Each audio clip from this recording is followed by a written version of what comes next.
하나님이여, 나의 부르짖음을 들으시며 내 기도에 유의하소서. 내 마음이 약해질 때 땅끝에서부터 주께 부르짖으오리니 나보다 높은 바위 위에 나를 인도하소서. 주는 나의 피난처시요 원수를 피하는 견고한 망대이심이니이다. 내가 영원히 주의 장막에 머물며 내가 주의 날개 아래로 피하리이다. 주 하나님이여, 주께서 나의 서원을 들으시고 주의 이름을 경외하는 자가 얻을 기업을 내게 주셨나이다. 주께서 왕에게 장수하게 하사 그의 나이가 여러 대에 미치게 하시리이다. 그가 영원히 하나님 앞에서 거주하리니 인자와 진리를 예비하사 그를 보호하소서. 그리하시면 내가 주의 이름을 영원히 찬양하며 매일 나의 서원을 이행하리이다. 오늘 이 시편 61편의 말씀은 짧은 시입니다만 이 시의 기도를 어디서 하나님께 드리느냐, 여기 보면은요 1절 중반에 보면 2절에 내 마음이 약해질 때 어디에서요? 땅끝에서부터. 그러니까 지금 이 기도를 드리는 이 기도자, 이 다윗은 약간 저 땅끝, 우리는 땅끝 그러면 저 해남 땅끝 마을을 생각합니다만 저 국경 변방 저 구석 어디에, 다윗은 일평생 도망을 많이 다녔습니다. 국경을 넘기도 하고 국경 근처의 수풀에 숨기도 하고, 근데 저 멀리 땅끝 어디에서 숨어 있었죠. 이때 하나님께 기도하는데 다윗이 이전 같은 자신감을 많이 잃어버렸던 것 같습니다. 여러분, 사람이 자신감이 그래도 좀 있으면 기도를 많이 안 하게 되고, 또 기도를 한다고 해도 기도 소리도 자신 있게 기도하게 됩니다. 근데 사람이 기도 자신이 없고 또 뭔가 이렇게 삶의 안정감을 잃어버리면 기도 소리도 약해지고 내 기도가 과연 하나님 보좌에 상달되나 하는 확신도 없어지게 되죠. 아마도 이 다윗은 저 땅끝에서 하나님께 기도할 때 과연 내가 이렇게 도망다니면서 하나님께 기도를 드리는데 과연 하나님이 잘 들으시나, 혹시 내가 죄가 있고 잘못을 해서 하나님께서 내 기도를 외면하는 것이 아닌가, 과연 하나님이 내 기도를 들어주셔야 될 텐데 들으시기는 하는 걸까, 이런 여러 가지 의문과 또 이 개인적으로 하면 이 자신 없음, 하나님 앞에 자신 없는 모습을 자꾸 갖게 되는 것 같습니다.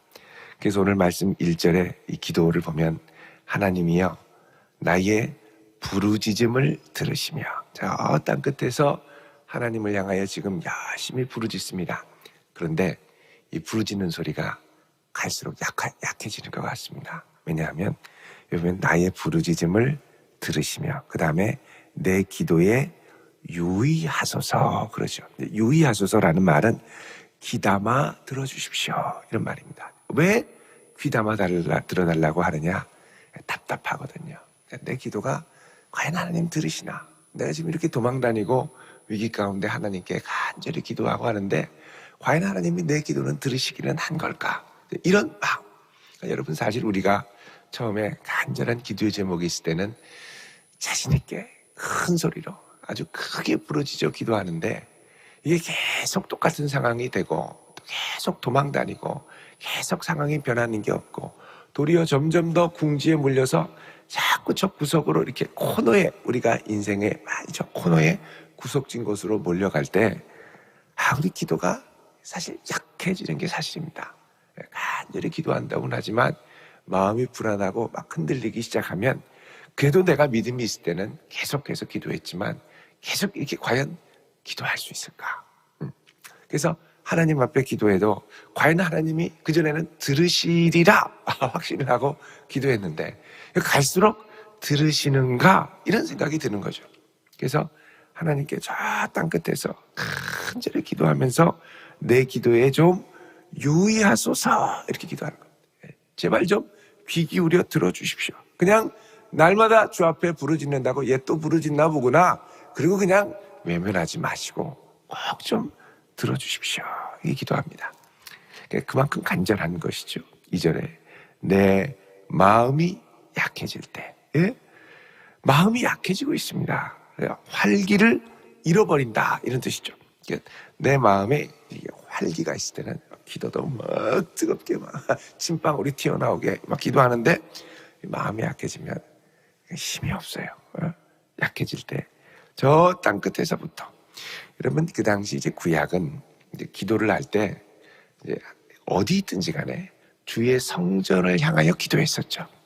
주의 성전을 향하여 방향을 틀고 지금도 이스라엘 백성들이 이 집이나 이런 걸 보면 항상 성전을 향한 창을 내고 거기서 이렇게 기도를 하죠.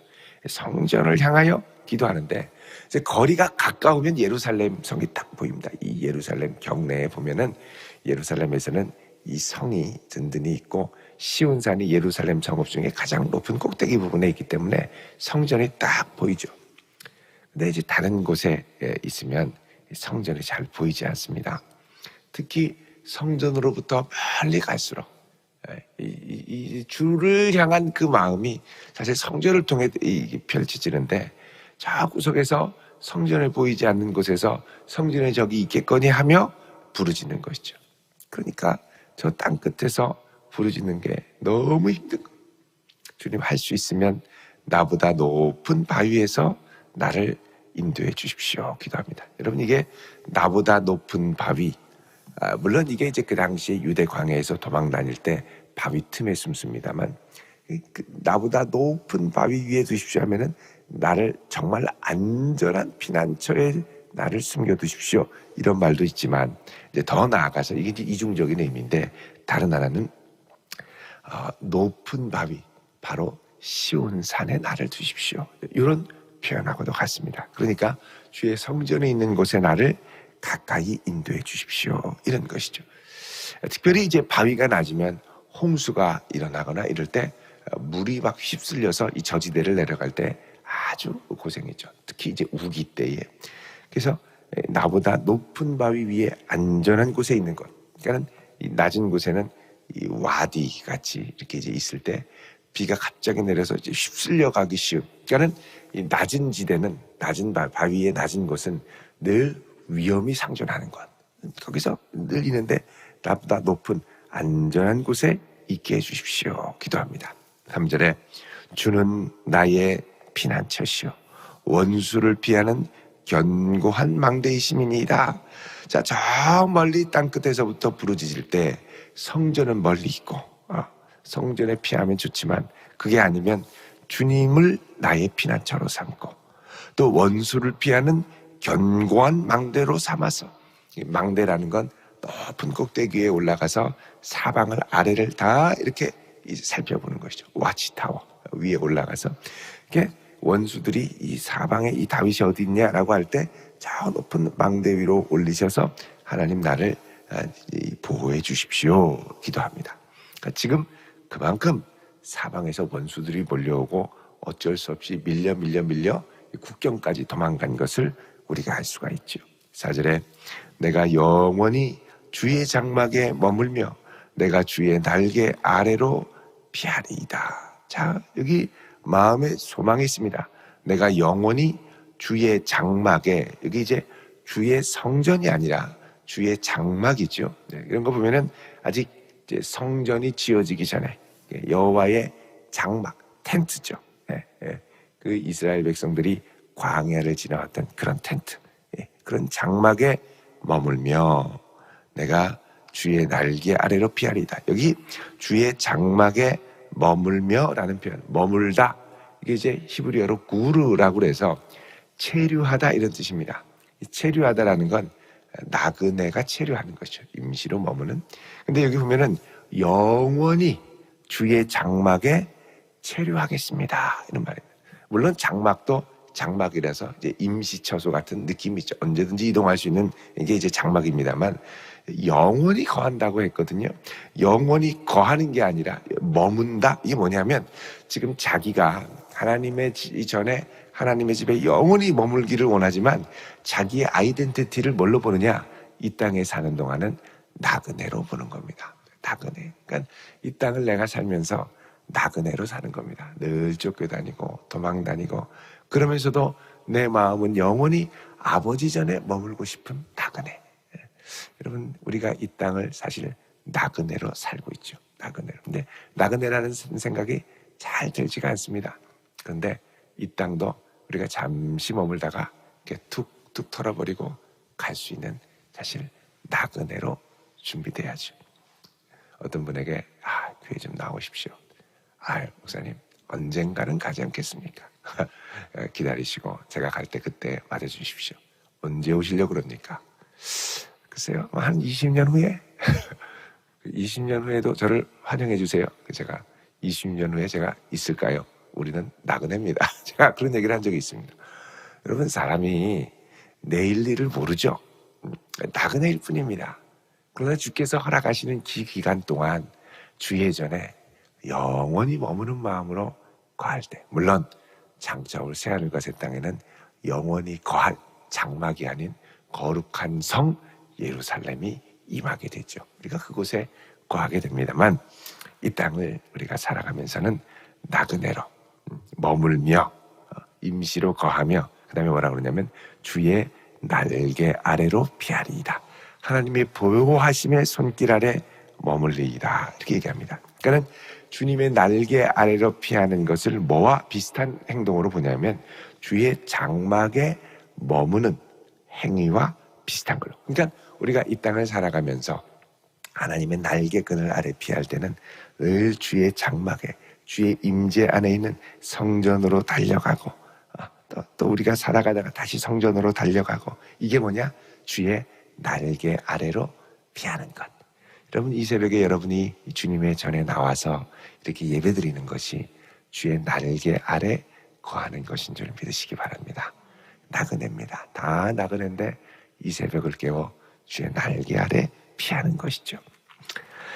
자, 5절에 주 하나님이여 주께서 나의 서원을 들으시고 주의 이름을 경외하는 자가 얻을 기업을 내게 주셨나이다. 그럽니다. 자, 다윗이 하나님께 드렸던 간절한 서원의 기도가 있고 하나님께서 이 서원을 성실히 이행하고 계시는 것 같습니다.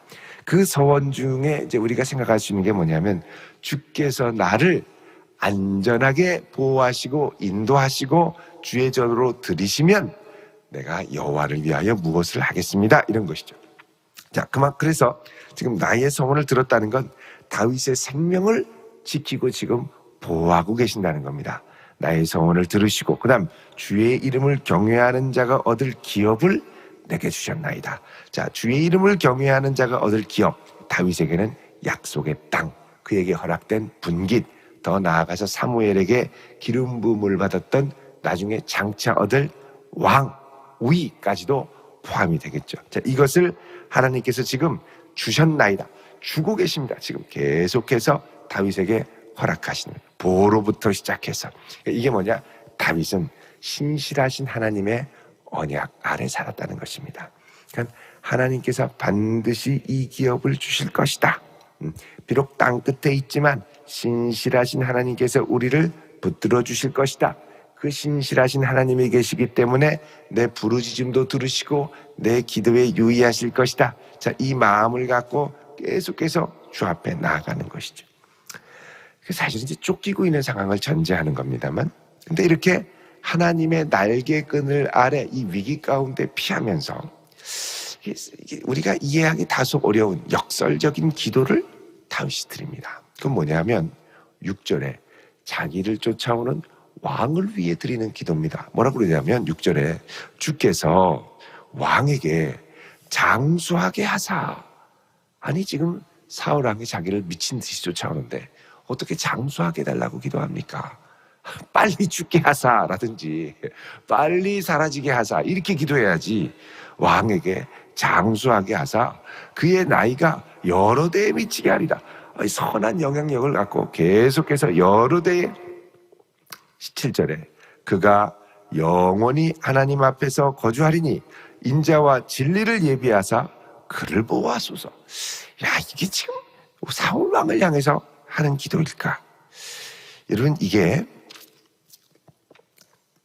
왕이, 그 당시에 다윗을 쫓아다니던 왕은 분명히 사울인데 이 왕은 단순한 우리가 알고 있는 사울 왕을 뛰어넘는 왕입니다. 그 뭐냐면 영구히 여러 대에 선한 영향력을 미치며 영원히 하나님과 함께하는 임마누엘의 왕이 된다는 것이죠.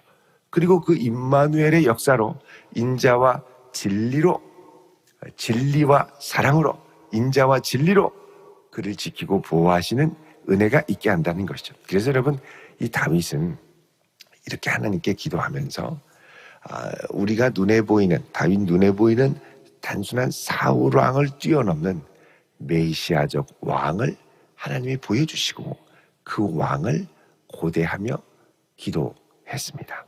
그러니까 새로운 왕의 통치를 갈구하며 기도한 것이죠. 그게 이제 나중에 다윗 왕의 통치로도 구현이 됩니다만, 더 나아가서는 뭐냐? 장차 오실 예수 그리스도를 기도 가운데 고대하며 나아간 것이죠. 그러니까 저 땅 끝에서 제일 소외되어 있는 다윗이 어떻게 보면 하나님이 장차 보내실 가장 이상적인 왕을 기대하며 기도하며 미리 예비하며 나아간 것이죠. 다윗의 자손 예수 그리스도로 오실 그 왕을 미리 보며 기도했던 것을 우리가 알 수가 있습니다.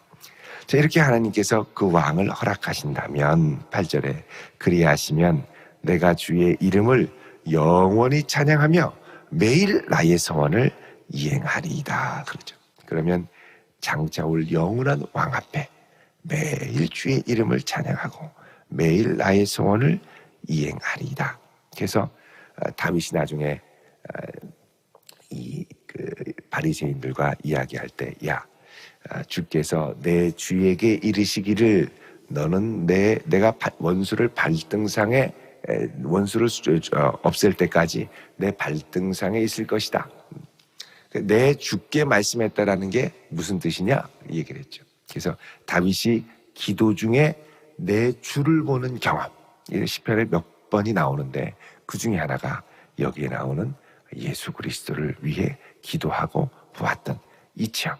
그러니까 여러분, 저 땅 끝에서 자신이 없고 희미해지고 소망이 사라질 때 다윗은 장차 오실 왕 예수 그리스도를 바라보며 기도하며 이 어려운 것을 이겨나가며 비록 나그네지만 신실하신 하나님의 사랑을 의지하여 새 힘을 얻었던 것을 우리가 볼 수가 있습니다.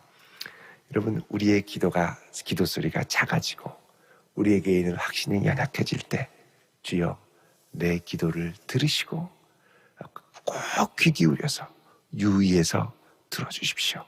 특별히 마음이 약해져서 더 이상 죽게 나갈 용기도 없어지고 저 구석에서 보이지 않는 곳에 흐느끼며 기도를 해야 될지 말아야 될지까지 고민이 될 그때에 우리를 높은 바위 위에 인도하실 하나님을 바라보며 끝까지 신뢰하며 기도할 수 있는 그런 신실한 성도로 설 수 있기를 우리 주님의 이름으로 축원드립니다. 기도하겠습니다. 거룩하신 아버지 하나님, 나그네인 이 땅에서의 삶을 하나님 능력의 장중에 인도하시고 지키시고 보호하여 주셔서 우리의 간절한 부르짖음이 주 앞에 상달되고 응답되어 주를 찬양하는 백성 되게 하옵소서. 오늘 이 아침 우리의 피난처 되신 주님 앞에 나아갑니다. 주께 피합니다. 우리의 산성 되시고 바위가 되어주셔서 하나님의 백성들을 든든히 지키시고 간절한 기도의 부르짖음을 응답하시는 복된 아침이 되게 하옵소서. 예수 그리스도의 이름으로 기도드리옵나이다. 아멘.